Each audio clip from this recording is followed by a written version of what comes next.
So we talked about how to find a missing side in a right triangle. What do you do if you've got plenty of sides, but it's the angle that's missing that you want to find out? The best news is not much changes. We're still going to start the exact same way. All that's going to be different is that very final step, and we'll see how that looks. So to start with this example, let's label our sides. So this is the angle I care about. So from the point of view of this angle, this is the adjacent side. Again, because it touches the angle and the right angle. And the other is the hypotenuse, because it's across from the right angle. All right, adjacent and hypotenuse. So ka toa means I'm dealing with cosine. Now, because I don't want to write a question mark, I'm going to use a theta to represent this missing angle.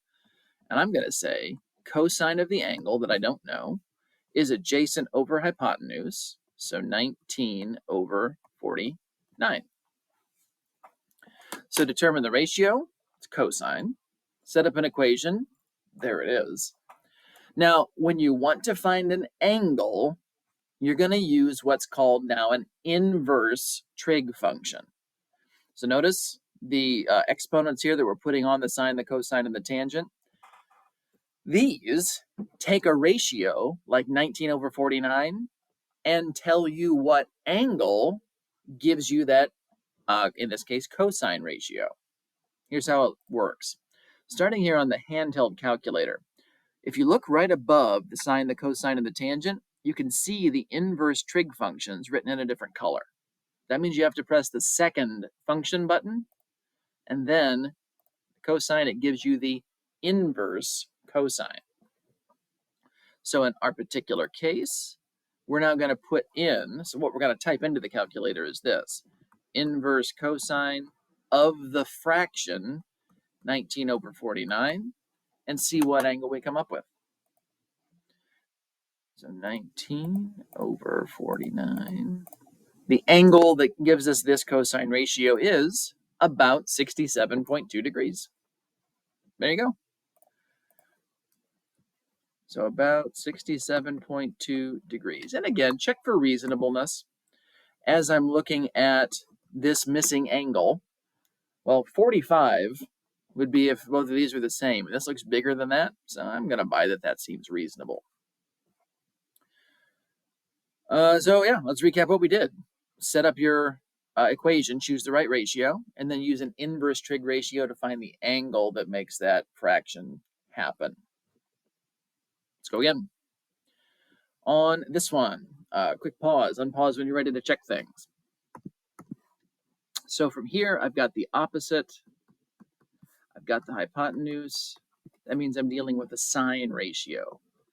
So the sine of my missing angle is the opposite over the hypotenuse. That means the angle I want is the inverse sine of 26 over 53. Now I'm going to go to Desmos this time. To find your inverse trig functions there, you've got choices. You can just type it, or you can also pull it up in your calculator. If you go to functions, and then right here it is, inverse trig functions. You can just type it there too. So use your keyboard or use the calculator there. So putting that back, we then have inverse sine of, and the fraction was 26 over 53. So the angle that gives us this sine ratio is about 29.4 degrees. So our angle, about 29.4 degrees.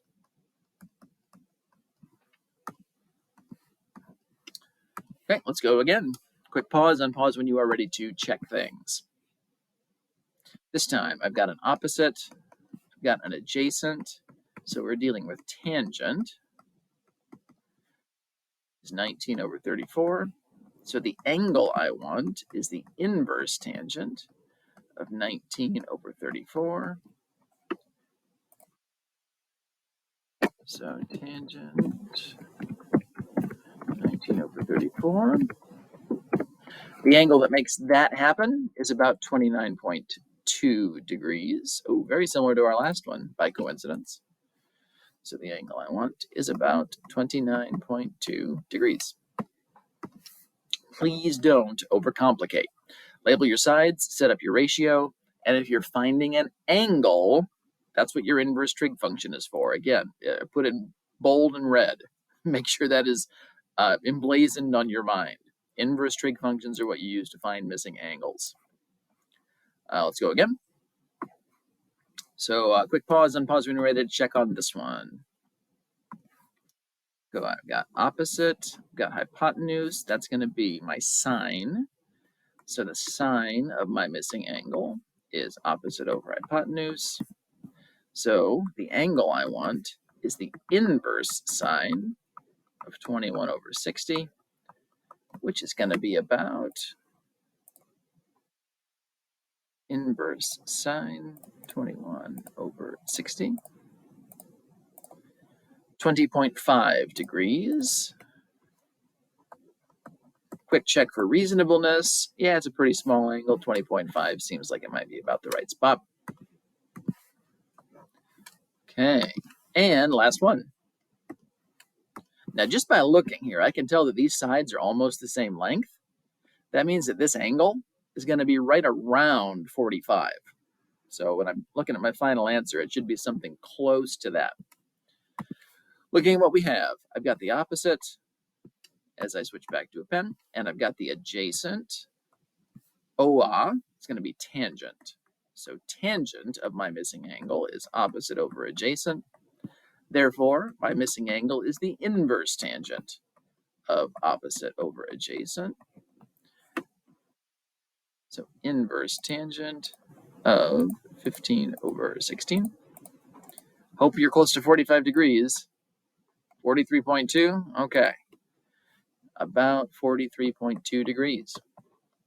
Big takeaway, when you are finding missing sides, like we did in the previous recording, use your regular trig ratios. When you're finding missing angles, that's what these inverse trig functions are for.